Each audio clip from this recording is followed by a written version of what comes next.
Good day everyone, I am Katrina Aline Cordera from BSM12 Section F, and today I will be performing my return demonstration about subcutaneous injection. So the purpose of this is to deliver medication more rapidly to the bloodstream than oral administration. For the preparation, the first thing that we're gonna do is to check for the MAR. So this is to make sure that the right medication is being given to the right client. Next is to carefully check the medication and compare it to the MAR to make sure that the right medication is being prepared and given to the client. Next is follow the 3 checks for administration. So first is to read the label on the medication when it is taken from the medication cart, and before withdrawing the medication, and lastly after withdrawing the medication. And next is it is also important to organize our equipment. So as you can see here, I have already prepared all my equipment. So this is to conserve time and energy.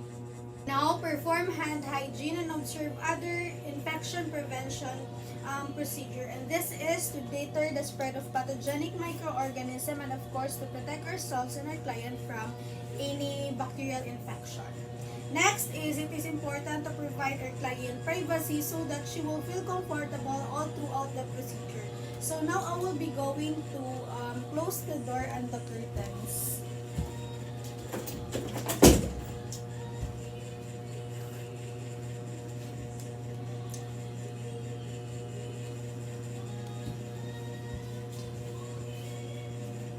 Now prepare the client. It is important to introduce ourselves and verify the client's identity using agency protocol.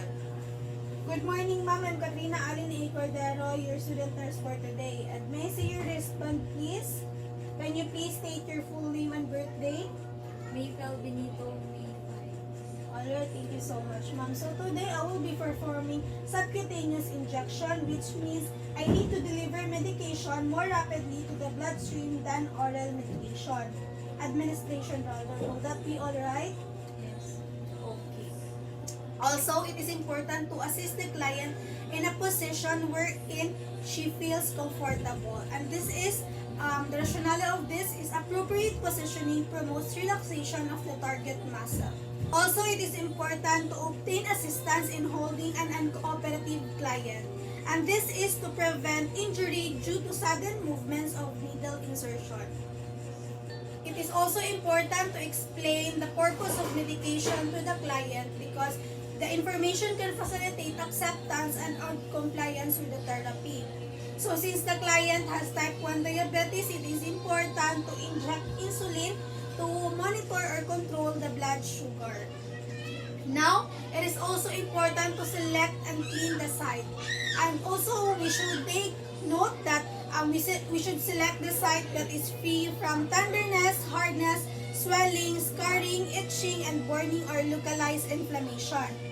And because this condition could hinder the absorption of the medication and may also increase the likelihood of injury and discomfort at the injection site. Now we will need to apply clean gloves. This is to protect ourselves and our client from any bacterial infection.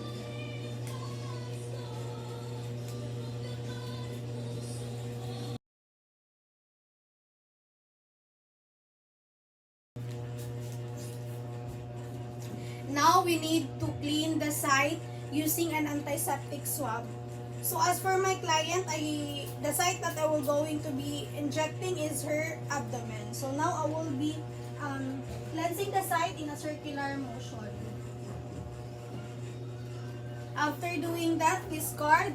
Then please hold the swab between the third and fourth fingers of the non-dominant hand or position the swab on the client's skin above the intended site. And using this technique, keep the swab readily accessible when the needle is withdrawn later on.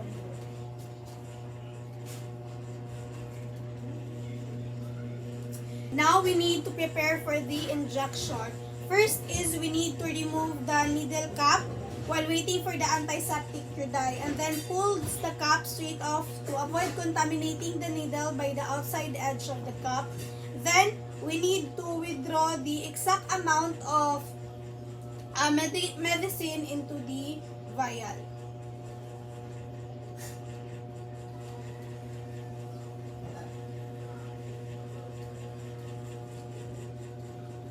Then, withdrawn it and put again the cap.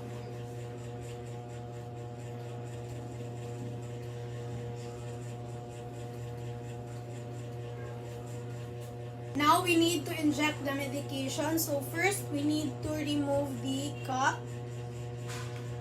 Then grasp the syringe with your dominant hand by holding it between your thumb and four fingers.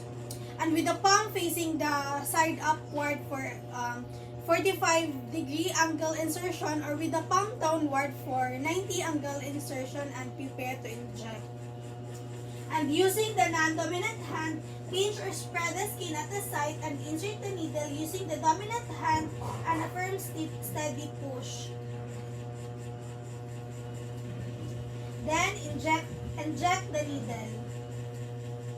Then when the needle is inserted, move your non-dominant hand to the end of your plunger. And some nurses find it easier to move the non-dominant hand to the barrel of the syringe and dominant hand at the edge of the plunger. Now, inject the medication by holding the syringe steady and depressing the plunger with a slow, even pressure.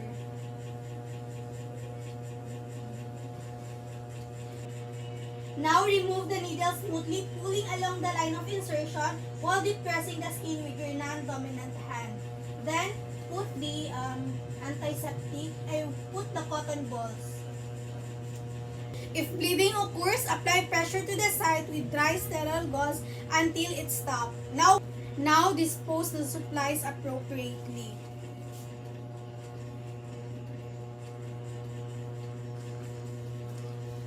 And we need to put this in the proper receptacle, and then we also need to remove our gloves, and proper disposal protects the nurse from injury and contamination. Now we need to assist the patient in a comfortable position.